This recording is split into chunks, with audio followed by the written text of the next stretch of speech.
Olá, seja bem-vindo a mais um episódio do podcast Previonco Brasil. Sou o Dr. José Márcio Figueiredo, médico oncologista, e lembrando que isso aqui é a sua dose diária de prevenção e saúde. Hoje eu estou mais uma vez com o Dr. Eduardo Zucca. Zucca, seja bem-vindo mais uma vez, muito bom estar aqui contigo. Olá a todos. Eu sou Luiz Eduardo Zucca, oncologista clínico do Instituto do Câncer Brasil, e como o Dr. José Márcio falou, a nossa dose diária de prevenção em oncologia. Isso aí. Muito bom. Falamos de câncer de próstata no episódio passado e agora hoje vamos falar de câncer de mama, um tema muito relevante e muito importante para todos, né, que a gente gosta bastante de falar. E tem muita coisa para conversar, né, Zucca? Tem muita coisa para conversar em câncer de mama, Zé, e como você é um especialista nessa área oncológica em mama, eu gostaria de começar já perguntando qual que é a importância, a relevância no Brasil e as estatísticas no Brasil e mundial de câncer de mama. Perfeito. Bom, assim, acabou de sair um dado agora recente das expectativas de câncer de mama para os próximos 3 anos, até 2025. E são esperados quase 705 mil novos casos de câncer só no Brasil, que é muita coisa. E mama vai representar em torno de 75 mil novos casos por ano. É muita gente. Lembrando que no Brasil nós temos dificuldade um pouco de dado, né, mas é um dado real. Mas se a gente for analisar os Estados Unidos, por exemplo, por ano são 350 mil novos casos só de câncer de mama. Ou seja, é uma doença muito incidente nas mulheres e por isso que é importante a gente falar de prevenção, porque é fundamental. É o câncer mais prevalente em mulher, é o câncer de mama? Sim, é o câncer mais incidente e maior prevalência. É muito importante. E interessante que desde 2010, isso é um dado americano, desde 2010 até 2020, a incidência de câncer de mama vem aumentando nos Estados Unidos, 0,5% ao ano, mas a mortalidade vem diminuindo, 1,3% ao ano. E isso, obviamente... Acredito que esteja de acordo com a prevenção. Com certeza relacionado à prevenção. Você tem até a questão da melhora dos tratamentos e tudo mais, diagnóstico, mas é diagnóstico precoce e prevenção. Então, assim como você falou em próstata, mama também é um grande exemplo que o rastreamento é um sucesso e quando bem feito a gente vai chegar no rastreamento. A gente vai chegar no rastreamento, no screening, o termo que a gente usa também. Mas antes, você já me falou que é um câncer extremamente incidente, é o câncer mais incidente em mulher, os números alarmantes, mas que também não é para se assustar por conta do rastreamento que a gente vai chegar lá. Mas me diz uma coisa, em relação a fatores de risco, existem mulheres que têm uma maior propensão de desenvolver câncer de mama ao longo da vida? Sem dúvida, isso é fundamental. A gente entender que existem os fatores de riscos modificáveis e os fatores de riscos não modificáveis. Vamos começar pelos fatores de riscos modificáveis. O que é isso, né? Tabagismo, etilismo, sedentarismo, obesidade são exemplos clássicos de coisas que são modificáveis, ou seja, a pessoa, a partir do momento em que entende a importância daquilo na sua vida, e ela tem a informação, mas ela se torna consciente e principalmente se empodera disso para fazer a diferença e mudar realmente, você tem uma mudança importante na chance, nós vamos explicar por que ao longo desse podcast, da chance de desenvolver um câncer de mama.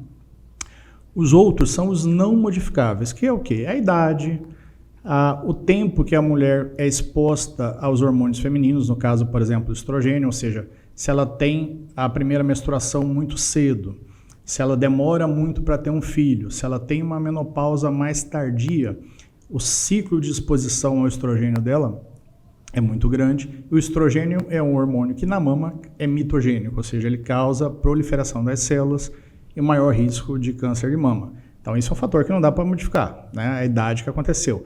A própria idade da paciente em si é um fator não modificável. E outro, por exemplo, é um fator genético de histórico familiar que a gente vai falar também.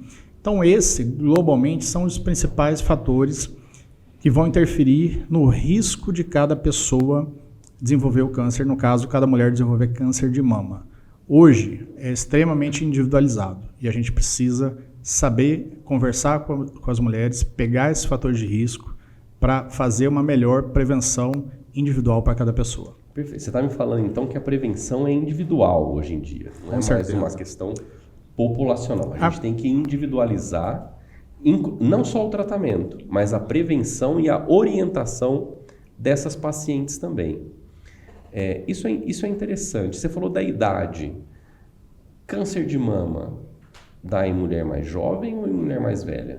Isso é muito interessante, Zucca. Como todo câncer, como toda neoplasia, o câncer de mama também é mais comum em mulheres mais idosas após a menopausa, a partir dos 50 anos, tendo seu pico a partir dos 60 anos de idade. Né? Então, ela é uma doença relacionada ao envelhecimento populacional. Fato. Mas você sabia que um grande estudo brasileiro do Grupo Latino-Americano de Oncologia mostrou dados epidemiológicos que no Brasil existe mais câncer de mama em mulheres abaixo dos 50 anos e principalmente abaixo dos 40 do que o resto do mundo. Não sabemos o motivo. Se é um motivo genético, se é um motivo de fator específico de alimentação, enfim, deve ser multifatorial, né? E talvez também relacionado à nossa miscigenação. A gente não tem estudos da população brasileira, mas o fato é que nós temos sim mais câncer de mama em mulheres em idade jovem do que o resto do mundo. Existe uma relação muito grande com estrógeno, você estava me falando. E anticoncepcional, ele diminui o estrógeno. Ou ele aumenta? Eu gostaria que você... O anticoncepcional, ele causa câncer ou não? A verdade, o problema todo é a reposição hormonal. Né? A reposição hormonal das pacientes, isso é proscrito. Né? Tem que ser muito individualizado com o seu médico. Né? Na verdade, em alguns casos está indicada. Mas a reposição hormonal para tratar sintomas da menopausa, sim, ela aumenta um pouco o risco de câncer de mama. O anticoncepcional em si, na verdade, é um fator protetor para câncer de ovário, que também é uma neoplasia que pode estar associada para essas mulheres, e praticamente não modifica o risco para essas pacientes em idade que estão ovulando. Né? Então, não há esse problema. O problema é a reposição hormonal. Perfeito. Ótimo. E você tinha falado também que no Brasil a incidência, a chance de ter câncer em mulheres mais jovens também aumenta. Tem diferença de estado, de um estado para o outro? Tem sim. Tem sim, isso é interessante.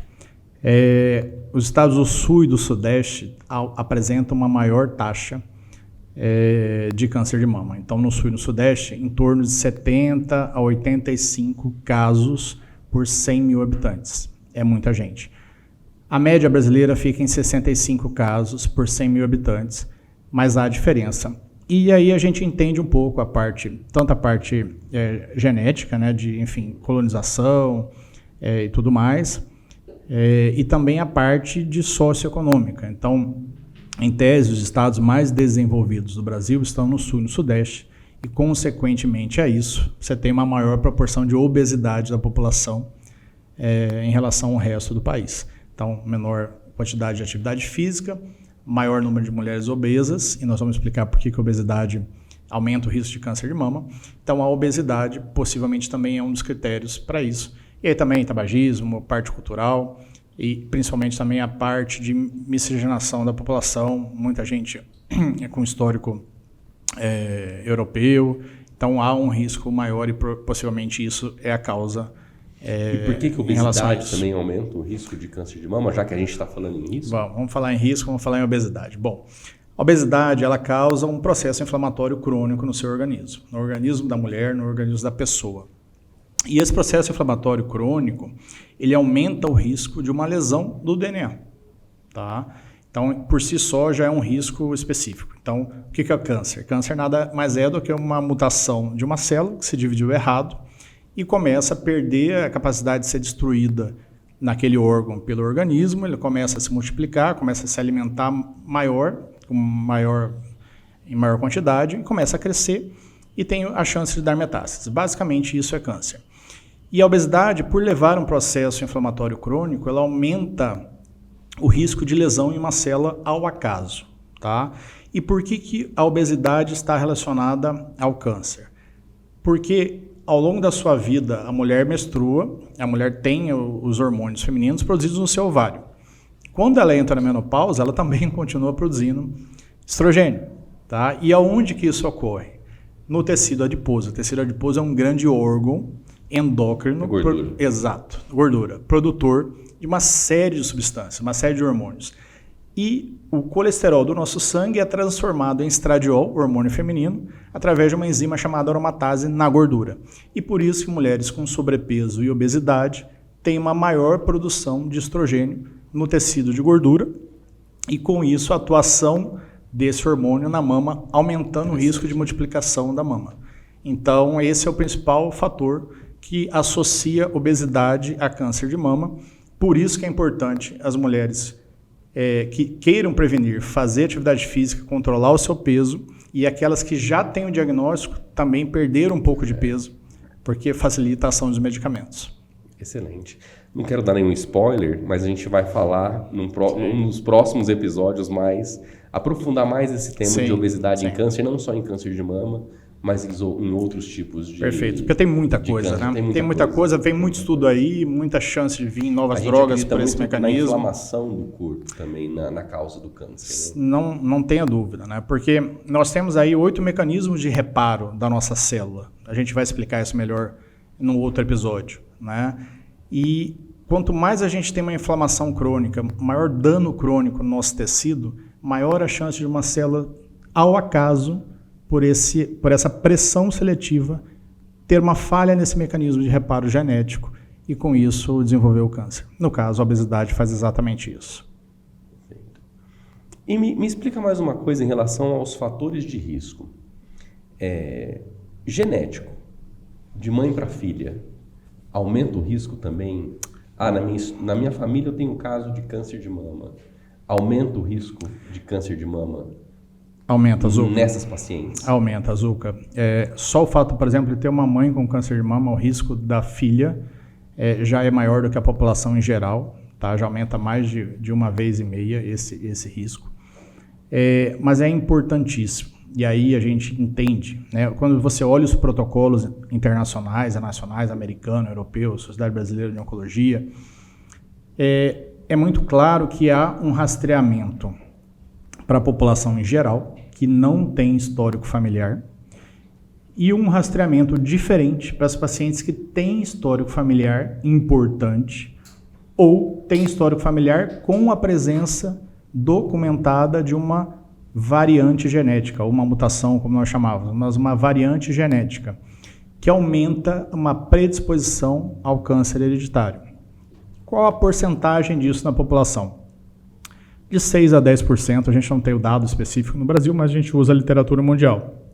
Então, vamos assumir que 10% da população mundial ou brasileira tem, por si só, de largada, um risco de predisposição hereditária ao câncer, onde nós encontramos um gene específico que é responsável pela maior chance de desenvolvimento da doença. Exemplo, caso público, a atriz Angelina Jolie, que é uma atriz americana muito famosa, que tem uma mutação num gene chamado BRCA, e que essa mutação aumenta a chance de desenvolver a doença. Nós vamos falar um pouquinho mais disso, mas além desses 10%, existem outros 10 a 15% dos casos onde eu não encontro uma mutação específica, mas quando eu faço a árvore genealógica da família, que a gente chama de heredograma, a gente percebe um padrão que pode estar associado a uma síndrome autossômica dominante, como eu falei, a BRCA1, por exemplo, em que há um claro risco, mas a gente não encontra o gene, porque a gente chama de SNPs de risco, são os polimorfismos, em que a gente também tem um risco aumentado e, a depender da história da paciente, o rastreamento também tem que ser diferente. Pelo que você está me falando, o importante é individualizar o paciente para fazer o rastreamento. Como tudo na medicina, né, Zuca? Como tudo na medicina. A Previonco consegue fazer essa personalização do rastreamento? Sem dúvida. Exatamente isso é a Previonco, né? Nós entendemos que o rastreamento ele não pode ser simplesmente um rastreamento, uma fórmula, uma receita de bolo, né? Para todas as mulheres, nós estamos falando de câncer de mama, então para todas as mulheres, né? Ele tem que ser individualizado. E nós estamos falando de 20% da população. Tá? Em 10% eu acho uma alteração genética que tem muita coisa para fazer. Nós vamos dissecar esse assunto um pouquinho mais. Mas tem muita coisa para fazer para evitar o seu risco de desenvolver o câncer. Né? Então você pode fazer cirurgia redutora de risco, você pode entrar com medicação redutora de risco, você pode fazer um rastreamento mais personalizado, que nós chamamos de rastreamento de alto risco. Perfeito. Né? E isso aumenta a chance de você fazer o quê? Ou um diagnóstico precoce ou uma retirada do órgão que reduz muito o risco da doença acontecer. E isso é importante num país que tem um parque tecnológico, nós vamos falar um pouquinho de mamografia, né? Da importância da mamografia, mas que tem um parque tecnológico heterogêneo. Né? Há mamógrafos do SUS, há mamógrafos de plano de saúde, há mamógrafos mais modernos. Então, é importante a gente entender que tem que ser individualizado o rastreamento. Bom, vamos começar no rastreamento. Você está acelerando? Peraí, deixa eu puxar você um pouquinho mais para o rastreamento. Eu gosto de fazer spoiler. Você gosta de fazer spoiler. Primeiro, o que é o rastreamento? Né? Que é identificar precoce o câncer. As pessoas ficam... Boa, é isso. Né? Tá. As pessoas ficam bravas porque elas acham que rastrear significa prevenção. Doutor, eu faço meu exame e tive câncer, como? Né? Então, o primeiro ponto. Uma coisa é prevenção primária, né? Onde você modifica fatores de risco. Obesidade, tabagismo, etilismo, sedentarismo, diabetes, etc, etc, etc. Outra coisa é prevenção secundária, que aí entra o rastreamento, onde você, baseado em medicina, baseado em evidência, estudos clínicos mostram que fazer aquela intervenção, no caso um rastreamento, uma mamografia, por exemplo, reduz o risco da paciente vir a falecer, porque faz um diagnóstico precoce da doença. Entendam, câncer, na sua esmagadora maioria, tem cura. Mas depende do estadiamento. Mas se o estadio for o estadio 1, por exemplo, um tumor menor que 2 centímetros, precoce, sem nada na axila, a depender se for um tumor luminal, com um receptor de estrogênio, progesterona positivo, a chance de cura chega a 98%. Quando né? Diagnosticado precoce. Bem pequeno. Exato. Então o rastreamento é fundamental e nós médicos, inclusive, precisamos entender que o rastreamento hoje ele é individual. Né? A oncogenética avançou, a medicina avançou, nós estamos falando aqui, então muda muito. E como que é feito o rastreamento, essa identificação mais cedo, precoce, do câncer de mama? Bom, vamos lá. Então, para paciente comum, né? Para mulher que não tem fator de risco histórico familiar, não é alto risco, né? O Ministério da Saúde preconiza no Brasil, infelizmente ainda, a mamografia somente a partir dos 50 anos. Diferentemente do que nós conseguimos fazer no convênio e na medicina privada, que é uma mamografia a partir dos 40 anos, que é o melhor ponto de corte, custo-benefício. Né? Então, a partir dos 40 anos, você consegue fazer esse rastreamento com uma mamografia de 1 a 3 anos, a depender do risco e do achado, né? Associado à conscientização da mulher da sua mama. A mulher, enfim, se conhecer, se palpar, se tocar, que ainda é importante. Então, basicamente, esse é o primeiro ponto. O autoexame, a mulher se conhecer seu corpo, conhecer a mama, só ele basta ou não? Não, com certeza não. Essa pergunta é ótima, as mulheres perguntam.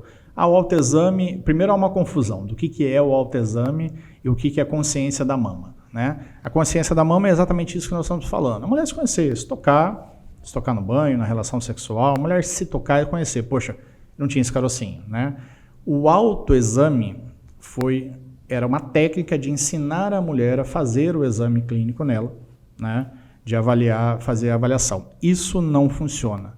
Um grande estudo chinês com mais de 250 mil pacientes randomizou, ou seja, colocou essas mulheres para autoexame, um autoexame ensinado com tutoria, versus aleatório, e isso não funcionou, não alterou,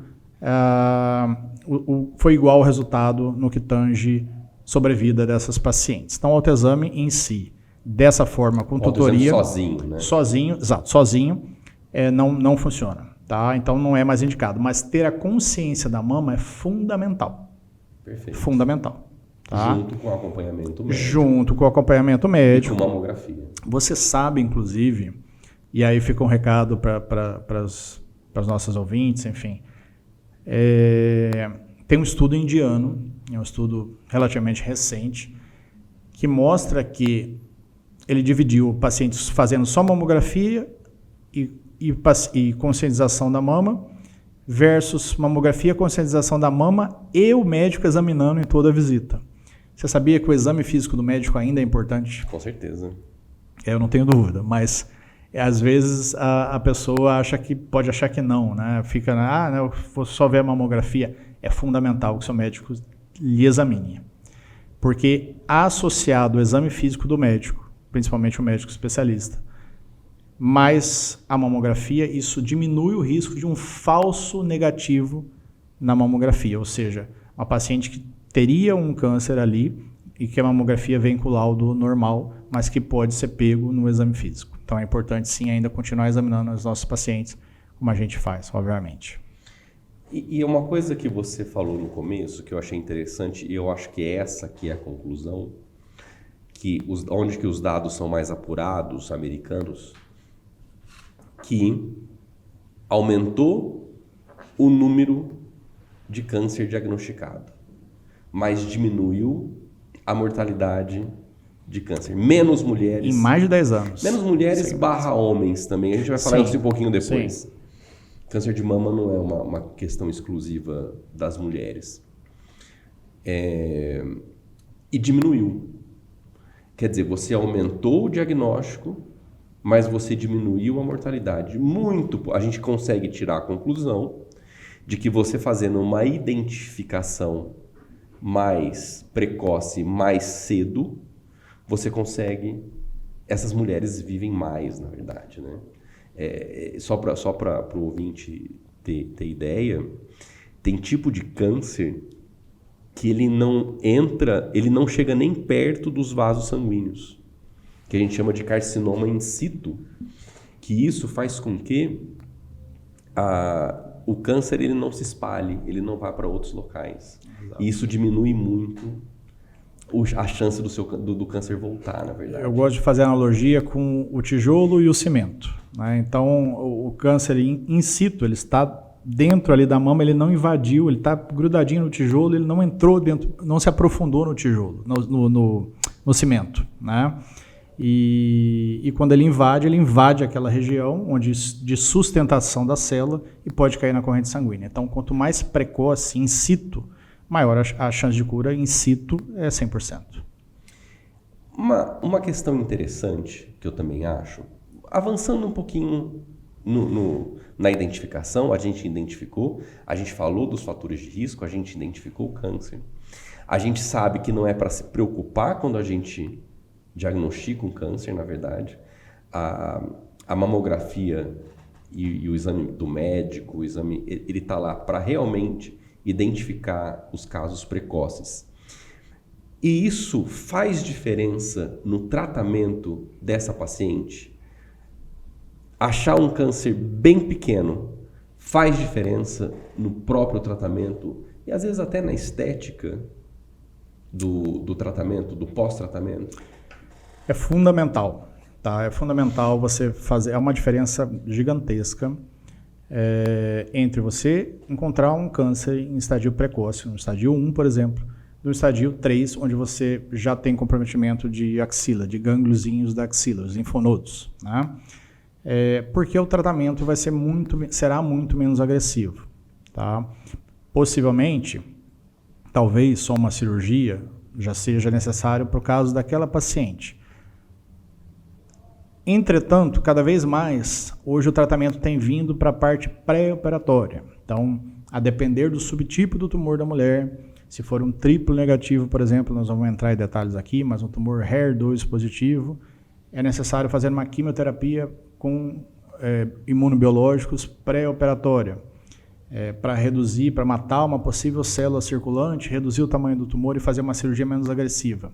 Mas, enfim, é fundamental o diagnóstico precoce, porque ou ela vai fazer um tratamento multidisciplinar muito menos agressivo, tá? Ou ela vai fazer um tratamento multidisciplinar um pouco mais agressivo, mas com maior chance de cura, né? Então é fundamental, o diagnóstico precoce é fundamental, tá?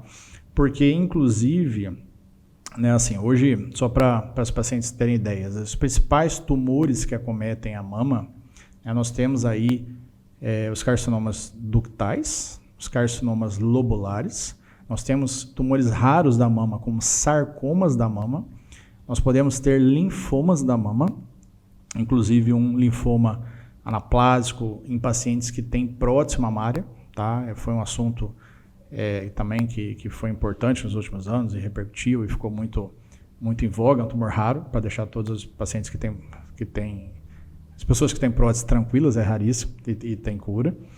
E nós podemos ter também os tumores da areola, né, que é o bico do seio, né, o seio e o bico do seio. Da areola mamária, né, que são a doença de Paget, que pode estar ou não associada a tumores invasivos ou não. Para o oncologista, só falar em câncer de mama muitas vezes não é o suficiente, né? A gente precisa saber do nome, do sobrenome, do terceiro nome. Em câncer de mama a gente está até no quinto nome já para saber desses casos. E a parte genética, né? Então tem o que o patologista vê, o que vem na imunistoquímica e o sequenciamento do tumor. Hoje a oncologia evoluiu muito, Evoluiu bastante, né? E isso muda porque muda os diferentes tratamentos e abordagens de como tratar esse paciente. Eu gosto de falar para meus pacientes, o câncer tem nome e sobrenome, então a gente precisa entender o nome e o sobrenome do tumor, além do estadiamento clínico, ou seja, onde que ele está, qual é o tamanho, se tem linfonodo ou não, se tem receptor de estrogênio e progesterona, por exemplo, no caso do câncer mama, o HER2, se é um triplo negativo ou não, porque muda, né? Então hoje o tratamento mudou muito, graças a Deus evoluiu muito, né? Câncer não é uma sentença de morte. Então, falar sobre prevenção tem que ser uma coisa natural, tem que ser uma coisa muito simples, porque é a doença do século XXI, ela veio, como nós falamos dos números aí, ela já passou a cardiovascular em vários países desenvolvidos e vai acontecer no Brasil, salvo engano, até o ano que vem, de ser a doença mais prevalente, maior causa de morte em pessoas. Então, nós temos que, como país, adotar políticas públicas e falar sobre rastreamento e rastreamento de qualidade para as pessoas. Nesse ponto, Zucca, voltando um pouquinho, assim, às vezes a gente fica... há uma disparidade, né, de dois países, né? Claro, nós temos ilhas de excelência no SUS, mas, por exemplo, a tecnologia envolvida das mamografias, né, você tem ainda locais com mamografia analógica, né? Não é mamografia digital. Claro que é melhor fazer a analógica, que é muito boa, do que não fazer, né? Mas hoje muda, né? A digital é um pouco melhor e hoje nós temos as mamografias com tomossíntese, que é uma mamografia ainda com uma tecnologia ainda maior, em que essa tomossíntese nada mais é do que raio-x de baixa dose, fazendo múltiplos cortes, para evitar a sobreposição de estruturas do tecido mamário e reconstruir essa imagem de uma forma mais clara para o médico, aumentando o diagnóstico de pequenas lesões. Isso é muito importante e aumenta a acurácia do exame. Tem uma dose a mais de radiação, esse é o problema secundário, mas seria o ideal no Brasil. Não temos isso para todo mundo, mas o importante são as mulheres fazerem os exames, né? Isso é fundamental. Acho que e também o seu médico vai decidir também qual que é o melhor exame para você e qual que é o exame fundamental para você também. Eu acho que esse que é o recado importante. Eu acho que esse é o pulo do gato. Sim. Esse é o pulo do gato. a tratar as pessoas de forma personalizada. Isso muda tudo.